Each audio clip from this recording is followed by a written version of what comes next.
This episode of The Modern Rogue brought to you by Tipsy Sake Club. Begin your journey to understanding sake now by clicking one of those links below. Choose your level of discount.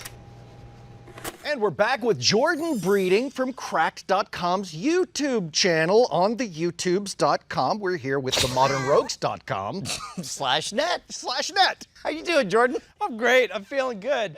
You guys ever... Oh, no, I was going in too hot. Oh, no, it was great. It's too hot. You know me. Too hot. I can't stop it, you know? You try, but... You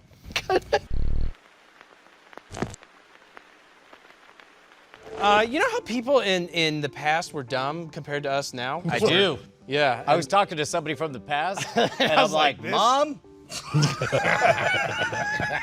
You don't get it. I didn't do anything. I didn't do anything. The history and the past are stupid. Well, let's talk about that further, shall we? Yeah. Breakfast used to be a sin. I don't know that the next words out of your mouth could have made less sense. What else you got? No, I don't believe it. Moving on. Breakfast used to be a sin. Jason, give me your best steelman argument for this. Forbidden donut? I don't know. Actually, that's pretty good, actually. That's actually not super far off. Yeah, so it's sort of like a gluttonous and satisfying, which is why it must be a sin. This is obviously primarily a European, a Catholic thing. It was sort of limited there. I don't know what people were doing everywhere else, but in Europe they were not eating breakfast because the idea was, you know, it's gluttony, like you were saying. You know, a real Christian should be able to not eat food until noon. All right, gather around, bro. I've been your minister for a few years. Let me tell you, man, a real Christian skips breakfast. They eat protein all day, they flex. He rips his collar off. Yeah. And then you've got these demons in the background on the tapestries eating Fruity Pebbles. Yeah, when I wrestled in high school, everybody had these shirts that were like the breakfast of champions. Nothing. They would have cleaned up in the papal houses. They would have cleaned up. I would love to believe that there's like a neighborhood meeting about the satanic pancakes and they're showing them and they all have these upside down crosses and then one person goes and turns them right side up and they're like, oh, they're great. Well, that's essentially what happened. I mean, no, seriously, it's like with most things. It's easy to sin if I don't... It's easy not to sin when the thing that is a sin sucks. Yeah, that's right. Or yeah. it's not appealing. Like, So, for example, eating broccoli is a sin. yeah, it would be super easy. Yeah. And so in Europe, you know, everybody's eating, you know, rocks or whatever. Doing but then, push-ups is a sin. And then in the 17th century or something, it probably says specifically, yeah, 17th Saving century. money is a sin. Europeans discovered almost simultaneously chocolate and coffee. And immediately everybody's like, you know who would hate this? Jason Murphy in several hundred years. Well, but that's the thing is they realized we could have chocolate for breakfast and every meal, and we could have coffee to wake us up. We should rethink this being a sin thing. And people were so already latched onto this idea that the Pope was like, okay, fine, you could do breakfast, but it's only liquids. And people were like, I only heard the first half. Everything is on the table now. So it's all, smoothies were really big around the time of Thomas Aquinas. Speaking of breakfast foods, speaking of history, speaking of things, Popes. papal houses, Push-ups. did you know that in some century, a while ago, Jewish people were not allowed to make bagels by law? This is where I reflect my profound ignorance. Does it have something to do with leavening or something? Kind of. Okay. That would have been Ish. my thought, yeah. Well, okay, no, actually. I mean, in a very kind of you. in a very broad, we're talking about bread, and this is back when European Christians were like, Jewish people killed Jesus, even though that was kind of his plan. And one of the things about Catholicism in particular, and most Christianity, mainstream Christianities, is the sacrament of communion, where remembering Jesus' death requires taking some bread and being like, that's his body, and drinking some wine, and that's his The body blood. and blood of And Christ. so the idea is Jewish people shouldn't be allowed to touch the bread because that's Jesus. All bread? Per the doctrine of transubstantiation, I believe that it doesn't become the body of Christ until the incantation is read. Right. Also, these people were stupid.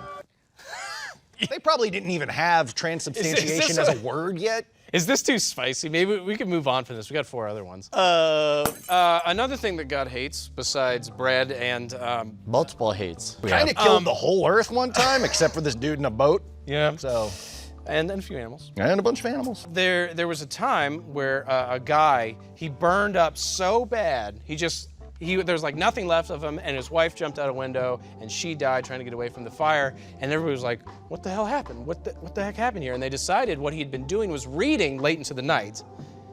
He fell asleep, his candle burns down, burns him up, burns the whole house down. Got it. So, okay, first of all, thing I did not realize, the whole building was not on fire. No, just the dude. Just the guy. Yeah. Okay, that matters. That's important. Yeah. I mean, I guess put it together here. the room must have gotten on fire enough for his wife to think that she needed to jump out the window, but the building did not burn down. There's also, like, especially in the elderly, you know, you have enough fat in the body that what can happen is, like, your cotton blanket or whatever will start to burn. You got your cigarette on there, and then it will eventually start to burn into the fat. If you're old, you don't feel it, you don't notice, you're asleep or whatever, and it begins to, like a candle, it begins to wick out the fat and just burn. So I would imagine if you walked in and an entire human was on fire, You just jump out a window. what you would assume, when did the Johnny when was Storm. this? 18th century? Yeah, no, that'd be 19th like, century? I knew it, Satan's coming. Yeah, right. And so I love you, Damien. the conclusion that they made from that is that reading in bed is like tempting God. Not the being on fire. No. It's the reading in bed, because reading in bed requires a candle. The most evil Knievel 18th century thing you could do was to light a little candle and read. Hold on. The Bible. Sponsored by 1977? pre-revolution, Red Bull. Walking out with stars and bars all over. You're like, ladies and gentlefolk, I beseech ye, as I'm about to embark on an endeavor so perilous, so awful. The mere sight of it has driven damsels to leap out of windows. That's right. I'm going to read. I will read 210 variations of gray while laying in bed. It turns out he's paid by like a big erotic fiction. He was like, so hot, he died bursting into flames. So it wasn't an outright like condemnable sin, but they were very strongly encouraging everyone, you know, if you were a real Christian, you would just pray and go right to bed. Yeah. No lights. As soon as the sun goes out, you go out of consciousness. That's it. Eventually we invented lamps and the whole thing went away, but you know, pretty wacky, huh? I wish there was a campfire here so it would just provide more illumination on how great you are at the story and how bad you are at the end. Just like, you got anything? No! He's like, I want my golden arm. So anyway, that was kind of scary, right? All right, Jordan, where can we find more of your nonsense? Crack. Cool. Spring, have it just. It's fine. Yeah, it's good. It's cut. Cutting. Crack. Justin Robert Young, you're neither Jordan Breeding nor Jason Murphy. You're right, Brian, but we're here to talk politics. International politics? The politics of sake. All right, you know the score on this kind of thing. They Yeah. send you a curated box of hand-picked sakes and they walk you through the journey to demystify. You've been to Japan. I have. That sounded more like an accusation than I meant for it too. Yeah, what are you, like customs? No, I'm jealous is what I am. Because I've always wanted to go to Japan and I don't understand sake, and that's why they have all of these cards to guide you through the experience. For example, let's see, do you have a favorite sake?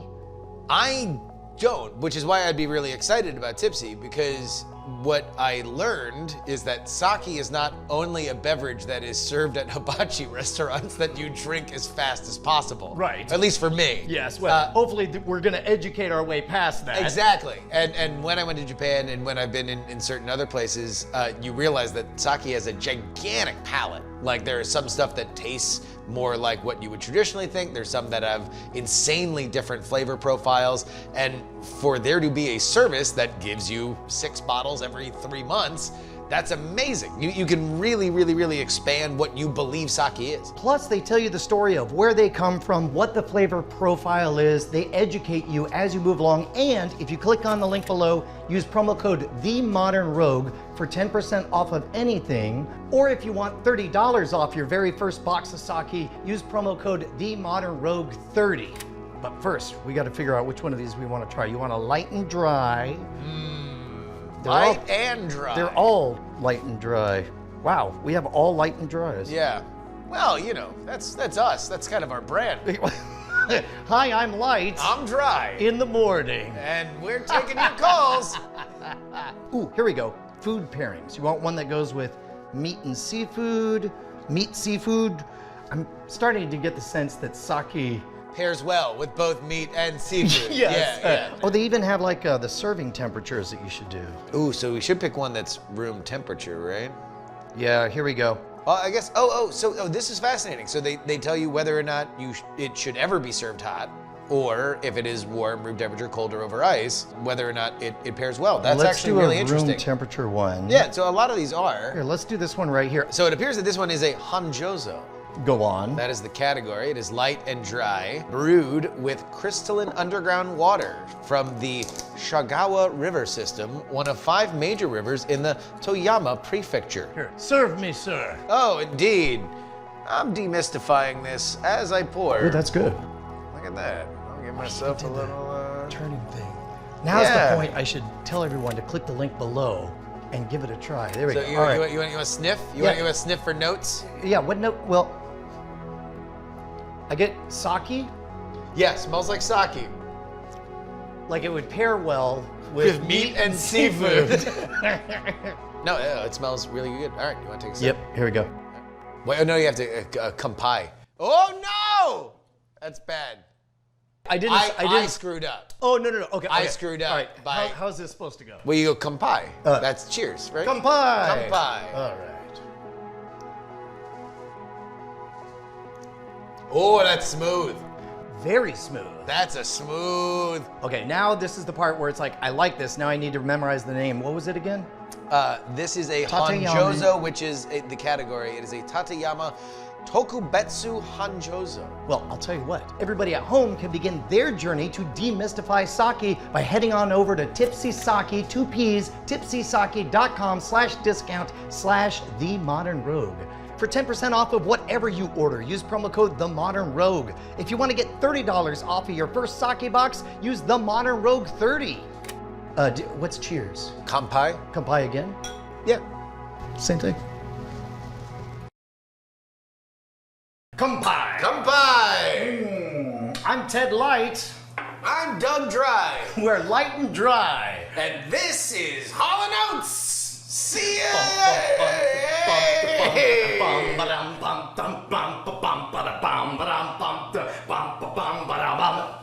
This is copyright free use of the song. If I sing it worse enough, we're drinking tipsy sake. Ooh, ooh, ooh, ooh. That's why you should buy this stuff.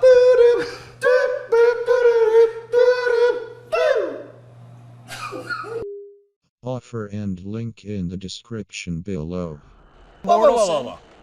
Did you accurately do the number when you said 210 shades of gray? I did. You've been talking, I've been doing the math this whole time. That's true. 2 score and a half a score. Plus 1/2. 2.5 scores. Yeah, 2.5 score. Mine was better.